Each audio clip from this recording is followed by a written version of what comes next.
Can the Supreme Court of India direct or even compel the President to decide a mercy petition?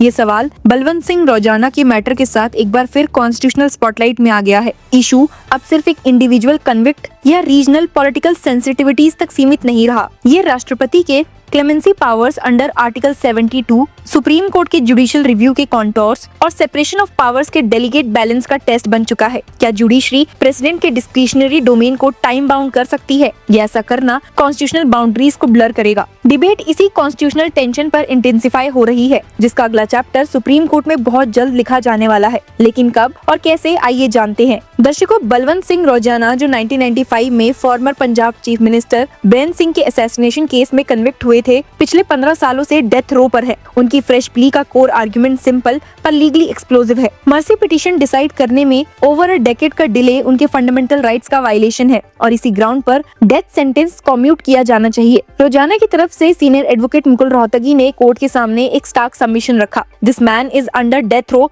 For more than 15 years. उन्होंने court को remind करवाया है कि mercy petition convict ने personally file नहीं की थी, बल्कि शिरोमणि गुरुद्वारा प्रबंधक कमेटी यानी कि SGPC ने 2012 में उनके बिहाफ पर मूव की थी। रोहतगी का एक और क्रूशियल ऑब्जर्वेशन ये भी है that this man has been in custody without break for 29 years till today. ये सबमिशन एक लेयर्ड कॉन्स्टिट्यूशनल क्लेम रिफ्लेक्ट करता है कि पनिशमेंट की प्रोपोर्शनैलिटी और प्रोसेस फेयरनेस दोनों जुडिशली रेलेवेंट कंसीडरेशंस हैं। ये सुनकर बेंच ने सेंटर से पॉइंटेड सवाल किया, why did you not hang him till now? Who is to blame for that? Union government की तरफ से additional solicitor general KM Nataraj ने मैटर की सीरियसनेस और क्राइम की ग्रेविटी पर एम्फसाइज किया। गवर्नमेंट का कंसिस्टेंट स्टैंड ये रहा है कि बीरेन सिंह का असैसिनेशन एक एक्स्ट्राऑर्डिनरी हीनियस एक्ट था, जिसका सोसाइटल इम्पैक्ट और नेशनल सिक्योरिटी इम्प्लीकेशंस इग्नोर नहीं किए जा सकते। दर्शकों, ये आर्गुमेंट लीगली सिग्निफिकेंट है क्योंकि मर्सी जूरिस्प्रूडेंस में कोर्ट्स ट्रेडिशनली क्राइम सिवियरिटी और विक्टिम इम्पैक्ट को भी वे करती आई है। हालांकि इस केस में सबसे इंट्रिगिंग कॉन्स्टिट्यूशनल मोमेंट तब आया जब सुप्रीम कोर्ट ने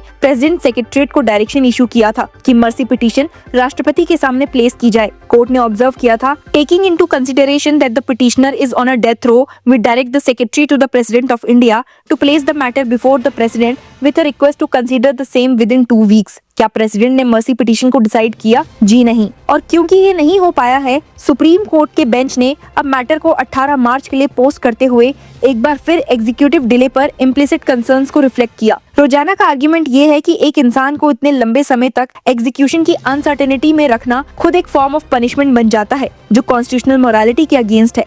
इस केस का कॉन्स्टिट्यूशनल ग्रेविटी समझने के लिए आर्टिकल 72 को डिकोड करना जरूरी है। कॉन्स्टिट्यूशन के आर्टिकल 72 के तहत प्रेसिडेंट द्रौपदी मुर्मू को पावर दिया गया है। वो पार्डन्स, रिप्राइव्स, रेस्पाइट्स, रिमिशंस एंड कम्यूटेशंस ग्रांट कर सकती है, स्पेशली डेथ सेंटेंस केसेस में। ट्रेडिशनल अंडरस्टैंडिंग ये रही है कि ये एग्जीक्यूटिव डिस्क्रिशन का डोमेन है, लेकिन जुडिशियल प्रेसिडेंट्स ने ग्रेजुअली क्लैरिफाई किया है कि मर्सी पावर्स एब्सोल्यूट नहीं, बल्कि जुडिशियल रिव्यू के लिमिटेड फ्रेमवर्क में एग्जामिन की जा सकती हैं। सुप्रीम कोर्ट ने मल्टीपल जजमेंट्स में होल्ड किया है कि मर्सी पिटीशंस के डिस्पोजल में इनऑर्डिनेट डिले एक इंडिपेंडेंट ग्राउंड हो सकता है डेथ सेंटेंस कम्यूटेशन का। ये जूरिस्प्रूडेंस लार्जली इवॉल्व हुआ था लैंडमार्क डिसीजंस के थ्रू, जहां कोर्ट ने एम्फसाइज किया कि prolonged psychological agony constitutional protections के अंडर स्क्रूटनाइज की जा सकती है। लेकिन जुडिशियल डिस्कम्फर्ट का कोर इशू पनिशमेंट की लेजिटिमेसी नहीं, बल्कि डिले का कॉन्स्टिट्यूशनल कॉन्सिक्वेंस है। यहाँ एक फंडामेंटल टेंशन इमर्ज होता है, क्या एग्जीक्यूटिव इंडिसीजन इनडायरेक्टली पनिशमेंट को हार्शर बना देता है, और क्या जुडिशरी प्रेसिडेंट के डिस्क्रिशन को इनडायरेक्टली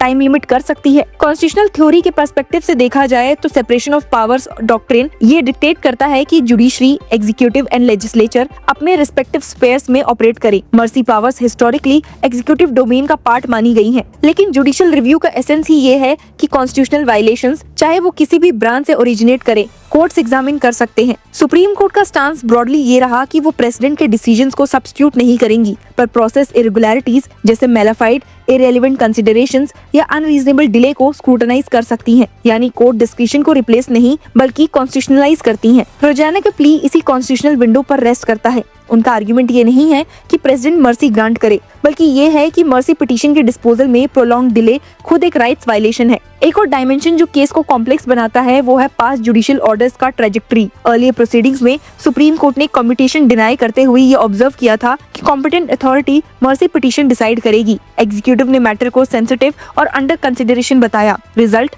कंटिन्यूड पेंडेंसी। ये सिनेरियो एक इंस्टीट्यूशनल पैराडॉक्स क्रिएट करता है। अगर जुडिशरी रिपीटेडली एग्जीक्यूटिव को डिसीजन लेने के लिए पुश करती है पर डिसीजन नहीं आता है तो क्या court eventually substantive relief grant कर सकती है या फिर वो इनडेफिनेटली डिफर करती रहे। लीगल स्कॉलर्स यहाँ पर डिवाइडेड है। कुछ का कहना है कि मर्सी पावर्स का एसेंस ही एग्जीक्यूटिव विजडम है जिसे कोर्ट्स ओवरली कंस्ट्रेन नहीं कर सकते। दूसरा व्यू ये आर्ग्यू करता है कि कॉन्स्टिट्यूशनल राइट्स को एग्जीक्यूटिव डिले के नाम पर सस्पेंड नहीं किया जा सकता। डेथ पेनल्टी जूरिस्प्रूडेंस में डिले का इम्पैक्ट यूनिकली सिवियर माना जाता है। लाइफ इम्प्रिजनमेंट केसेस में डिले यूजुअली प्रोसीजरल इनकन्वीनियंस होता है। डेथ रो केसेस में डिले एग्जिस्टेंशियल अनसर्टेनिटी बन जाता है और इसी रीजन से कोर्ट्स ने डेथ रो डिले को डिस्टिंक्ट कैटेगरी में ट्रीट किया है। रोजाना की प्ली में मेंटल हेल्थ और प्रोलॉन्ग्ड इनकार्सिरेशन का एंगल भी इम्प्लिसिटली प्रेजेंट है।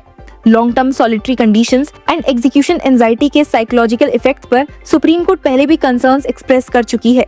ये human justice framework gradually Indian constitutional law का इंटीग्रल पार्ट बन चुका है। सेंटर के लिए डिलेमा इक्वली रियल है। मर्सी पिटीशन रिजेक्ट होती है तो एग्जीक्यूशन प्रोसेस रिवाइव हो सकता है जिसका सोशियो पॉलिटिकल फॉलआउट पंजाब जैसे सेंसिटिव स्टेट में सिग्निफिकेंट हो सकता है। कम्यूट होती है तो criminal gravity versus clemency debate intensify हो सकती हैं। पर जुडिशरी का प्राइमरी कंसर्न ये लगता है कि कॉन्स्टिट्यूशनल प्रोसेसेस इंडेफिनाइट लिम्बो में नहीं रह सकते। मर्सी पिटीशन का purpose corrective executive interpretation provide करना है, ना कि परपेचुअल अनसर्टेनिटी क्रिएट करना। इस केस ने एक ब्रॉडर सिस्टमैटिक क्वेश्चन भी रेज किया, क्या इंडिया में मर्सी पिटीशंस के डिस्पोजल के लिए यूनिफॉर्म टाइमलाइंस होनी चाहिए? सुप्रीम कोर्ट ने पहले भी कॉम्पिटेंट अथॉरिटीज को पेंडिंग पिटीशंस एक्सपीडिशनली डिसाइड करने के डायरेक्शन दिए थे। रोजाना का आर्गुमेंट प्रिसाइजली ये हाईलाइट करता है कि डिस्पाइट सच डायरेक्शंस ग्राउंड रियलिटी में डिलेज परसिस्ट करते हैं। 18 मार्च की हियरिंग इस कॉन्स्टिट्यूशनल चेस बोर्ड का नेक्स्ट क्रिटिकल मूव होगी। कोर्ट को डिसाइड करना होगा कि प्रोलॉन्ग डिले सर्कमस्टांसेस में कम्यूटेशन जुडिशरी जस्टिफाइड है या नहीं। पर इक्वली इंपॉर्टेंट होगा कोर्ट का आर्टिकुलेशन कि वो प्रेसिडेंट के पावर्स